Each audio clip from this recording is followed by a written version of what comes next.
ഇയാളോ? മരണം മരണം മരണം ആഗ്രഹിച്ചിട്ട് നടക്കാതെ പോയ നിരാശയോ അതോ ഈ കിടപ്പ് കാണുമ്പോഴുള്ള സന്തോഷോ? എന്താ ഇപ്പൊ മനസ്സിലെ? രണ്ടായാലും ജയം തന്നെ. നീലകണ്ഠന്റെ മേൽ ജയം. കുറച്ചുകൂടെ അടുത്തേക്ക് വരാം, വേണമെങ്കിൽ ഒന്ന് കാറ് തുപ്പാം. എന്തിനാ എന്റെ നീല ഇങ്ങനെ ഓരോന്ന് പറയണേ? സത്യമല്ലേ പറഞ്ഞുള്ളൂ വാര്യരെ. നീലകണ്ഠൻ ദ്രോഹിച്ചിട്ടുള്ളവരുടെ കൂട്ടത്തിൽ മുന്നിലല്ലേ ഈ കുട്ടി. ഞാൻ പോകുന്നു വാര്യമാവ. വന്നതിൽ സന്തോഷമുണ്ട് കേട്ടോ.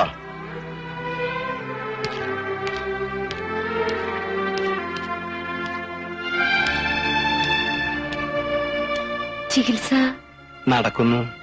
തെറി കേട്ടാലും പത്യം തെറ്റിക്കാതെ ഞാൻ കൊണ്ടുപോകുന്നു. ഇപ്പോഴാണല്ലോ എനിക്ക് അനുസരിപ്പിക്കാൻ കഴിയണത്. മുറിവുകളൊക്കെ കുറച്ച് ഭേദമായതായിരുന്നു. പക്ഷേ ഇന്ന് പിന്നെയും. എന്നോടൊരു വാക്ക് ചോദിക്കാതെ നീ എന്തിനവിടെ പോയി? മുമ്പ് അവിടെ പോയിട്ടുള്ളതെല്ലാം അച്ഛന്റെ ഇഷ്ടത്തിനായിരുന്നല്ലോ. ഇപ്പോ എന്റെ ഇഷ്ടത്തിനും കൂടി പോണം തോന്നി. ആണോ? പ്രായം തികഞ്ഞ ഒരു പെണ്ണാണ് നീ. ആ ആഭാസൻ പ്രായം ചെന്ന രണ്ട് പെൺകുട്ടികളെയും കൊണ്ട് അച്ഛൻ ഈ പറയുന്ന ആഭാസന്റെ അവിടെ പാർക്കാൻ ചെന്നിരുന്നു. എന്നിട്ടൊന്നും സംഭവിച്ചില്ലെങ്കിൽ ഇപ്പൊ തീരെ ഭയക്കണ്ട. എഴുന്നേറ്റ് നിൽക്കാൻ പോലും ആവതില്ലാത്തൊരു മനുഷ്യനാണ് അയാൾ ഇന്ന്. തർക്കുത്തരം വേണ്ട. അച്ഛൻ എങ്ങനെ കഴിയുന്നു ഇങ്ങനെയൊക്കെ മാറാൻ? പോയി കണ്ട് വിവരങ്ങൾ അന്വേഷിക്കേണ്ടത് അച്ഛനല്ലേ? അച്ഛനല്ലേ അയാളുടെ ഔദാര്യങ്ങൾ പറ്റിയിട്ടുള്ളത്? ഉണ്ട ചോറിനുള്ള നന്ദി അതെങ്കിലും കാട്ടണ്ട അച്ഛാ. വേറൊരുത്തന്റെ ഔദാര്യത്തില് ഇപ്പൊ 3 നേരം സുഭിക്ഷയായിട്ട് കഴിയാന്ന് വന്നപ്പോ എല്ലാം മറന്നു. മതി പ്രസംഗിച്ചത്. ഇനി ഞാൻ അറിയാതെ നീ എവിടെ പോകരുത്, മനസ്സിലായോ?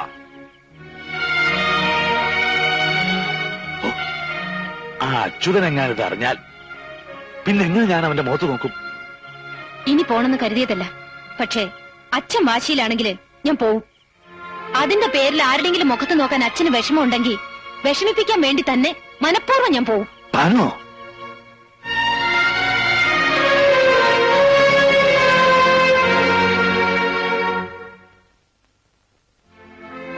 താൻ വരരുതായിരുന്നു. അച്ഛനെ മുഷിച്ചിലുണ്ടാക്കി. എന്തിനാ? അതുകൊണ്ട് എന്താ കാര്യം? എന്തിന്? എന്ത് കാര്യത്തിന്?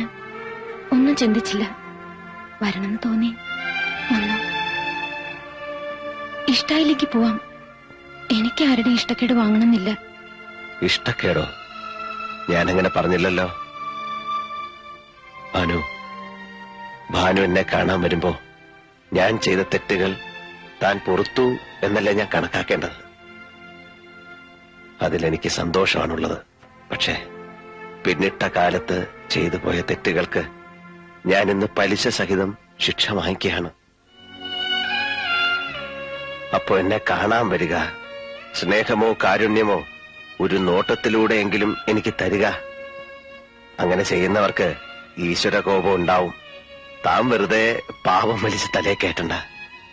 ഞാൻ അറിഞ്ഞിരുന്നത് ഇയാളിന് ബലമുള്ളൊരു ശരീരം മാത്രമല്ല, അതിൽ ഉറപ്പുള്ളൊരു മനസ്സും ഉണ്ടെന്നായിരുന്നു. പക്ഷെ ഇപ്പൊ മനസ്സിലാവുന്നു, പാതി ചത്തുന്ന് പറയുന്ന ശരീരത്തിനുള്ളിൽ മുഴുവൻ ചത്ത ഒരു മനസ്സാണുള്ളതെന്ന്. അതിനനുവദിക്കരുത്. മനസ്സിന്റെ ധൈര്യം വീണ്ടെടുത്താൽ പിന്നെ നടക്കാൻ കാലുകൾ വേണ്ട. ക്ഷമിക്കണം, ഞാൻ ഉപദേശിക്കല്ല. അതിനും മാത്രമുള്ള ബുദ്ധിയൊന്നും എനിക്കില്ല. എനിക്ക് മനസ്സിലാവുന്നില്ല ഭാനുമതി.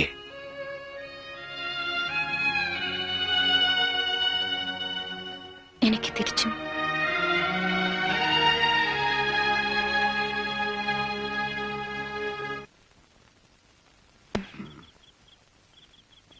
ഈ വാര്യർ എവിടെ പോയി കിടക്ക? ഭാനുവിന് ഇന്ന് ശരിക്കും വഴക്ക് കേൾക്കും. ഏയ്, കറണ്ടും വന്നില്ലല്ലോ. എനിക്കിപ്പോ ഇരുട്ടാ ഇഷ്ടം. മുഖം കാണാതെ സംസാരിച്ചിരിക്ക, അതാ നല്ലതെന്ന് തോന്നാ. വാര്യരായിരിക്കും. വാര്യമാനല്ല. പിന്നെ ആരാ അവിടെ? ആ വന്നു അല്ലേ തെമ്മാടി? ഇങ്ങോട്ട് കയറി വരിക. തന്നെ ഒന്ന് കാണട്ടെ. ഇവിടുത്തെ വിശേഷങ്ങളൊക്കെ അറിഞ്ഞില്ലേ? വയ്യ, അങ്ങോട്ട് വന്ന ആ കിടപ്പ് കാണാൻ എനിക്ക് വയ്യ. മനസ്സില് ദൈവങ്ങൾക്കൊപ്പം കൊണ്ടു നടക്കുന്ന ചിത്രമുണ്ട്. അതങ്ങനെ നിന്നോട്ടെ. കിടന്നുപോയി എന്ന് ഞാൻ വിശ്വസിക്കില്ലടോ. പെരിങ്ങോടാ, തനിക്ക് തരാൻ, തന്നോട് പറയാൻ എന്റെ ഒന്നുമില്ലടോ നീലകണ്ഠ. നാവാമുകുന്ദന് കൊടുത്തതിന്റെ ബാക്കി ഇത്തിരി നിവേദ്യമുണ്ട്. അതെന്നാ സ്വീകരിക്കുക.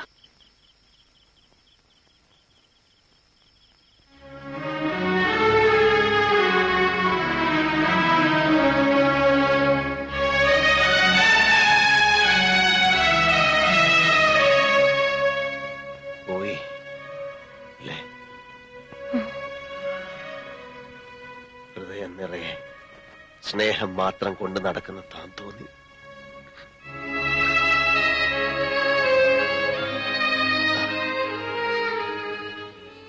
ഭാനുമതി, ഞാൻ മരണത്തെക്കുറിച്ച് ചിന്തിച്ചു തുടങ്ങിയിരിക്കുന്നു. ഒച്ചയും അനക്കവും ഇല്ലാതെ നടന്നെത്തി എന്നെ കൊണ്ടുപോകാൻ മരണമെത്തുന്നത് ഞാൻ സ്വപ്നം കാണാറുണ്ട്. അങ്ങനെ സംഭവിക്കുന്നതിന് മുമ്പ് ഒരു തെറ്റിന് പ്രായച്ചിത്തം ചെയ്യാൻ നീ എന്നെ അനുവദിക്കണം. ഭാനു, ആ ചിലങ്ക വീണ്ടും കെട്ടണം. നിനക്ക് ഓർമ്മയുണ്ടല്ലോ, മുമ്പ് ഞാനത് ആവശ്യപ്പെട്ടപ്പോ നീ പറഞ്ഞത് എന്റെ മരണശേഷം മാത്രം അതിനെക്കുറിച്ച് ആലോചിക്കാമെന്നാണ്. ഇപ്പോ മരിച്ചതിന് തുല്യമല്ലേ? പഴയ നീലകണ്ഠൻ മരിച്ചു. ഈ ശരീരം ഒരു പാഴ് വസ്തുവാണ്. ജീവിച്ചിരിക്കുന്നതിന് തെളിവായി ഒരു സ്മാരകം മാത്രം. മറുത്തു പറയരുത്. എന്നോട് കാണിക്കുന്ന ഒരു ദയ, ഒരു പാവത്തിൽ നിന്നെങ്കിലും മുക്തി കിട്ടാൻ ഞാൻ നിന്നോട് അപേക്ഷിക്കുകയാണ്.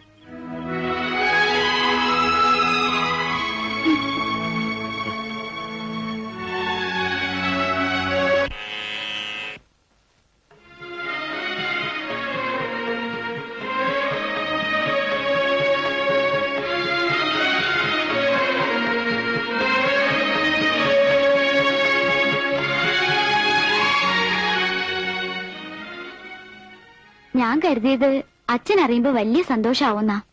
അച്യുതേട്ടന്റെ കാര്യസ്ഥ പണി തുടങ്ങിയ പിന്നെ അച്ഛന് തേങ്ങയുടെയും ചക്കയുടെയും കണക്കേ ഉള്ളൂ.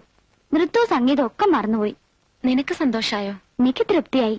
ചേച്ചി നൃത്തം തുടങ്ങിയാൽ മാത്രമല്ല, മൂപ്പര് തന്നെ അതിന് കാരണക്കാരനായല്ലോ എന്ന് ഓർക്കുമ്പോ.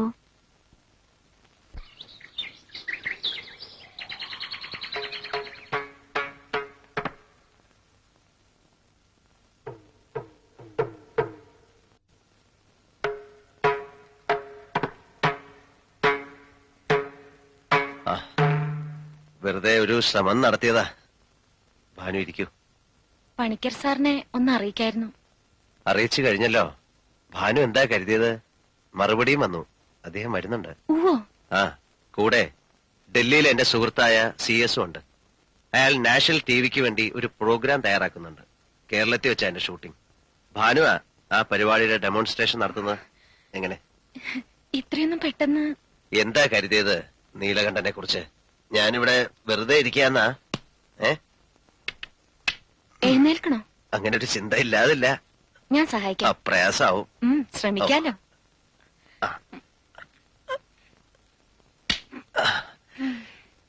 ഇനി ആ വീൽ ചെയറിനടുത്തേക്ക്.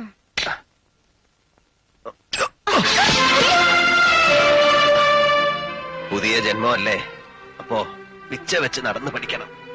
ഒരുപാട് വീണാലല്ലേ നടക്കാനാവൂ. കണ്ടിട്ടില്ലേ കുട്ടികളെ? എന്താ ഈ കാട്ടണത് നീല? എനിക്ക്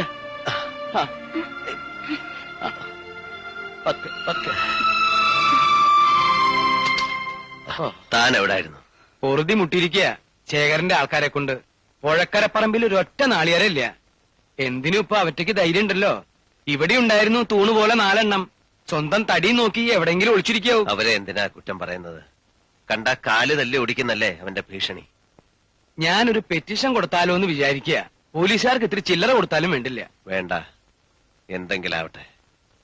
ഇനിയും വേണ്ട വഴക്കും വക്കാണോ. ഞാനെല്ലാം മറക്ക മനഃപൂർവ്വം.